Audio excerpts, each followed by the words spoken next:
नमस्कार। स्वागत है आपका हमारे यूट्यूब चैनल में। जैसा कि मैंने आप सभी लोगों से बताया था कि आज मेरा इंग्लिश की क्लास होगी, तो हम सबसे पहले शुरू करते हैं इंग्लिश ग्रामर पोर्शन। और ग्रामर पोर्शन में सबसे पहले शुरुआत करते हैं ट्रांसलेशन से। हम लोग शुरुआत करते हैं और ट्रांसलेशन में जो सबसे पहला टॉपिक आता है वो आता है use of is am are. तो इसको सबसे पहले हम इसको सिंपल प्रेजेंट भी कहते हैं। It is called simple present tense. इसको मतलब सिंपल प्रेजेंट भी कहते हैं। प्रेजेंट के आगे हम बताएंगे कि प्रेजेंट कितने प्रकार के होते हैं, क्या क्या होते हैं, कैसे उसका ट्रांसलेशन होता है, हर चीज़ बताएंगे। लेकिन फ़िलहाल यहाँ पे देखते हैं use of is am are. तो इसकी पहचान यही होती है कि सिंपल सा होता है, अंत में है आता है, हूँ आता है और हो आता है। अब सीधा सीधा रूल देख लीजिए। सबसे पहले सब्जेक्ट मतलब जो भी आगे लिखा हो। आगे मतलब जैसे दिस, दैट और ही, इस प्रकार। वैसे उस तरह से देखा जाए अगर मोटे मोटे तौर पे तो इसी को कहते हैं जो सबसे पहले प्रयोग होता है। मतलब जो वर्ब से पहले प्रयोग होता है उसे हम सब्जेक्ट कहते हैं। वर्ब यहाँ पे क्या है, इज एम आर है, तो इसके पहले जो प्रयोग होगा और उसके बाद में अगर देखा जाए तो जो सबसे पहले शुरुआत होगा उसको हम सब्जेक्ट कहते हैं। लेकिन आगे जब हम देखेंगे तो सब्जेक्ट की हम परिभाषा बताएंगे कि सब्जेक्ट किसे कहते हैं और कैसे पहचाना जाता है कि सब्जेक्ट क्या होता है, ये सब हम बताएंगे। लेकिन यहाँ पे मोटे मोटे तौर पर जाइए कि जो यहाँ पे पहले लिखा होता है उसको हम सब्जेक्ट कहते हैं। वैसे सब्जेक्ट है तो सब्जेक्ट मतलब होता है कर्ता, कार्य करने वाला सब्जेक्ट वो कहलाता है। अब यहाँ पे देखते हैं सब्जेक्ट, उसके बाद में इज एम आर, उसके बाद में ऑब्जेक्ट उसे कहते हैं जिसके बारे में कुछ भी कहा जाए। फिर आगे जैसे एग्जांपल देखो, यह एक पेंसिल है, तो यहाँ पे जो यह आया ये हमारा हो गया सब्जेक्ट। और यहाँ पे जो है लिखा है ये हो गया वर्ब, और ये जो एक पेंसिल लिखा हुआ है ये हमारा हो गया वर्ब। तो यहाँ पे जो यह है इसकी इंग्लिश हो गई यह। ये बात हमेशा याद रखिए, जो निर्जीव वस्तुएं होती हैं उनके लिए हम हमेशा इट का प्रयोग करते हैं अधिकतर। आगे इट का प्रयोग आएगा वो हम बाद में बताएंगे, लेकिन यहाँ पे इट का प्रयोग करेंगे। तो इट इज़ यहाँ पे है, एक वचन है। एक बात हमेशा याद रखना, एक वचन कर्ता के साथ इज लगेगा, आई के साथ एम लगेगा और बहुवचन कर्ता के साथ आर लगेगा। तो यहाँ पे इट एक वचन है, उसके साथ में इज लगा, इट इज़, और उसके बाद में एक पेंसिल हो गया। अब अगला आता है वह एक किसान है। तो यहाँ पे सबसे पहले वह, तो इसकी इंग्लिश हो गई ही। उसके बाद में क्या लगाएंगे, इज एम आर। तो यहाँ पे ही एक वचन है, तो यहाँ पे है की इंग्लिश पहले इज लिखेंगे, ही इज़। उसके बाद में एक किसान, तो आ फार्मर, ये हो गया इसका translation, he is a farmer. उसी प्रकार यह एक गाय है, तो यहाँ पे यह का प्रयोग पहले करेंगे, तो यह का हो जाएगा दिस। यह की इंग्लिश होती है दिस। यहाँ पे हमने बताया कि जो निर्जीव वस्तुएं होती हैं उनके लिए इट का प्रयोग करते हैं यह, और यहाँ पे गाय है तो यहाँ पे दिस हो गया दिस। उसके बाद में है, एक वचन है दिस, तो इसके लिए हो जाएगा दिस इज़, और एक गाय का हो जाएगा ए काउ। फिर अगला आता है वह तुम्हारा घर है। अब कौन सा तुम्हारा घर है, वह तुम्हारा घर है। तो सबसे पहले सब्जेक्ट वह की इंग्लिश होती है दैट, यह की इंग्लिश होती है दिस, वह की होती है दैट इज़। अब इज़ इसका हुआ, दैट हुआ वह का। अब तुम्हारा घर मतलब योर हाउस, ये हुआ इसकी English, that is your house. अब अगला आता है निगेटिव का रूल होता है सब्जेक्ट, उसके बाद में इज़, उसके बाद में एम, उसके बाद में आर, उसके बाद में फिर प्लस नॉट, उसके बाद में ऑब्जेक्ट। जैसे सोहन वहाँ नहीं है, तो सबसे पहले सब्जेक्ट आया सोहन, उसके बाद में इज़ आया, एक वचन करता है तो इसलिए इज़ आया, उसके बाद में नॉट, उसके बाद में देयर। उसी प्रकार यहाँ पे है यह एक हाथी नहीं है, तो दिस सबसे पहले इज़ का प्रयोग मतलब इसका प्रयोग किए, उसके बाद में इज़ एम आर, तो दिस है तो हो जाएगा इज़। उसके बाद में नॉट का प्रयोग, तो यहाँ पे नॉट लगा देंगे, दिस इज़ नॉट। अब उसके बाद में एक हाथी, तो एन एलिफेंट। एलिफेंट, ये हुआ। अब उसके बाद में उसी प्रकार वह उसका भाई नहीं है, तो सबसे पहले वह का करेंगे, उसके बाद में इज़ एम आर लगाएंगे, उसके बाद में नॉट लगाएंगे, उसके बाद में उसका भाई। तो उसके बाद में मैं उसका दोस्त नहीं हूँ, तो सबसे पहले मैं का करेंगे, उसके बाद में इज़ एम आर लगाएंगे, उसके बाद में नॉट लगाएंगे, उसके बाद में उसका दोस्त की इंग्लिश लिख देंगे। ये दोनों आप अपने मन से करेंगे, यह आपके लिए एक्सरसाइज है। फिर अगला आता है इंट्रोगेटिव सेंटेंस।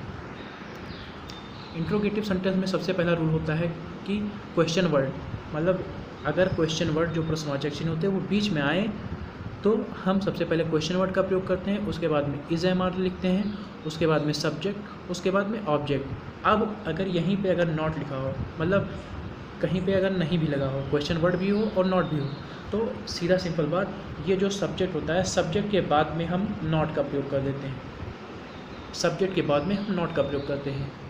जैसे एक एग्जांपल आप देखिए, यह क्या है, तो सबसे पहले क्वेश्चन वर्ड ये क्या, वाट, उसके बाद में इज़ एम आर, इज़ लिखे, उसके बाद में ऑब subject this, what is this. यहाँ पे ऑब्जेक्ट कोई नहीं है तो ऑब्जेक्ट हमने छोड़ दिया और यहाँ पे हमने क्वेश्चन मार्क लगा दिया। अगर ऑब्जेक्ट होता तो हम ऑब्जेक्ट लगाते हैं। जैसे यहाँ पे क्या तुम्हारी बहन वहाँ है, तो सबसे पहले यह, अब देखिए यहाँ पे क्वेश्चन वर्ड पहले आया है, तो जब ये क्वेश्चन वर्ड पहले आए तो हम इज़ एम आर से शुरुआत करते हैं। अब यहाँ पे तुम्हारी बहन है, तुम्हारी बहन एक ही तो होगी, यहाँ पे एक ही वजन तो लिखा है, तो यहाँ पे लगाएंगे इज़, उसके बाद में योर सिस्टर। अब ये हो गया इज़, अब सिस्टर हो गया।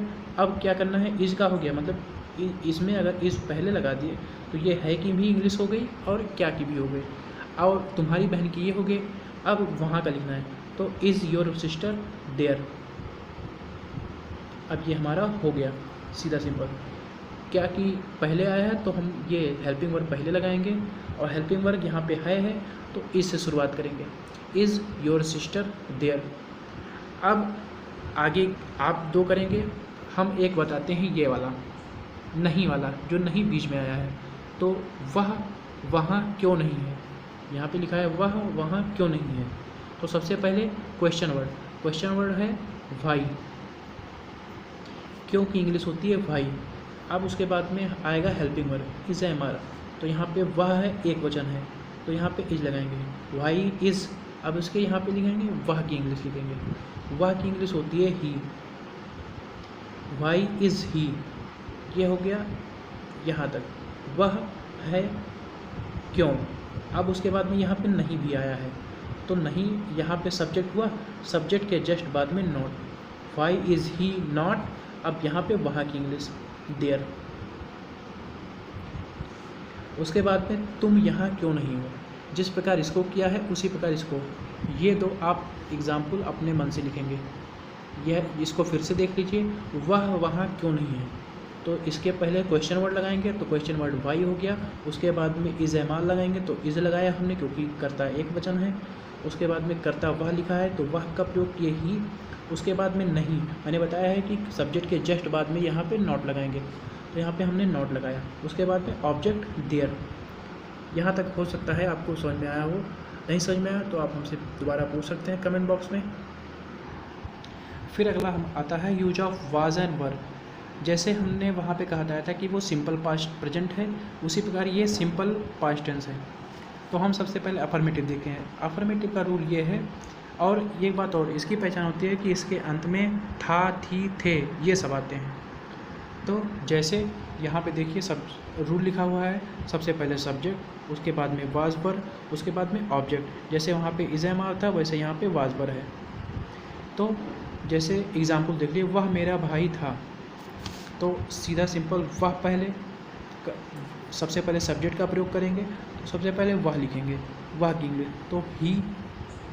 उसके बाद में था, क्योंकि वाज वर लगाना है तो यहाँ पे एक वचन है तो ही वाज। उसके बाद में मेरा भाई, वह था मेरा भाई, वह ही हो गया, था की होगी वाज, मेरा भाई माई, और फिर उसके बाद में ब्रदर। जिस प्रकार वहाँ पे इज़ एम आर का प्रयोग कर रहे हैं उसी प्रकार यहाँ पे वाज वर का प्रयोग कर रहे हैं हम लोग। अब मेरा भाई कक्षा में उपस्थित था। अब सबसे पहले हम लोग सब्जेक्ट का प्रयोग करेंगे, तो सबसे पहले यहाँ पे आगे कौन सा लिखा है, मेरा भाई, तो माई ब्रदर। अब था थी लगा हुआ है, तो माई ब्रदर वाज। अब क्या लिखना है, उपस्थित था, प्रेजेंट, ये हो गया। अब यहाँ पे अब कहाँ पे उपस्थित था, ये हमारा ऑब्जेक्ट हुआ। जैसे क्या था, उपस्थित था। आगे हम बताएंगे कि ऑब्जेक्ट की पहचान कैसे करते हैं, सब्जेक्ट की पहचान करते हैं, ये हम सब बताएंगे आगे। फ़िलहाल ये जानिए कि यहाँ पे मेरा भाई सब्जेक्ट हुआ, यहाँ पे उपस्थित ये हमारा ऑब्जेक्ट हुआ। उसके बाद में ये जो आया कक्षा में, ये हमारा अदर में आता है, तो मतलब कॉम्प्लीमेंट, इन द क्लास।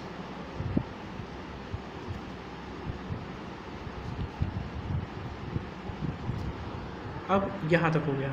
उसी प्रकार निगेटिव आते हैं। निगेटिव में क्या है रूल, सबसे पहले सब्जेक्ट, उसके बाद में वाज वर्ब, उसके बाद में नॉट, उसके बाद में ऑब्जेक्ट। सीधा सिंपल है। तुम वहाँ नहीं थे, तो सीधा सिंपल यू।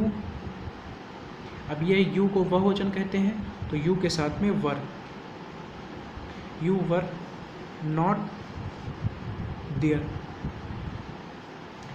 तुम की इंग्लिश हो गई यू, क्योंकि सब्जेक्ट है। उसके बाद में वाज वर, उसके बाद में नॉट, उसके बाद में देयर। सब्जेक्ट, फिर वाज वर, फिर उसके बाद में नॉट, उसके बाद में ऑब्जेक्ट। फिर नीचे वाला लिखा है, ये आपको अपने मन से करना है। वह एक गायिका नहीं थी, तो सबसे पहले सब्जेक्ट वह, उसके बाद में वाज पर लगाएंगे, उसके बाद में नॉट लगाएंगे नहीं, उसके बाद में ऑब्जेक्ट एक गायिका। ये हो सकता है, आई होप आप कर सकते हैं। अगला आता है इंट्रोगेटिव या इंट्रोगेटिव निगेटिव। तो सबसे पहले क्वेश्चन वर्ड, जो क्वेश्चन प्रश्नवाचक शब्द होते हैं उनको लिखेंगे, उसके बाद में वाज या वह, उसके बाद में सब्जेक्ट, उसके बाद में ऑब्जेक्ट। अगर यही इंट्रोगेटिव निगेटिव हो तो ये सब्जेक्ट के बाद में यहाँ पे हम नॉट लगा देंगे, सब्जेक्ट के बाद में नॉट लगा देंगे।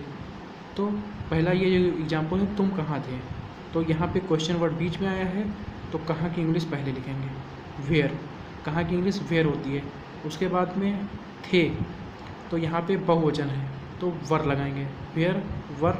उसके बाद में सब्जेक्ट यू। ये आपका होगा ट्रांसलेशन, एकदम सिंपल है।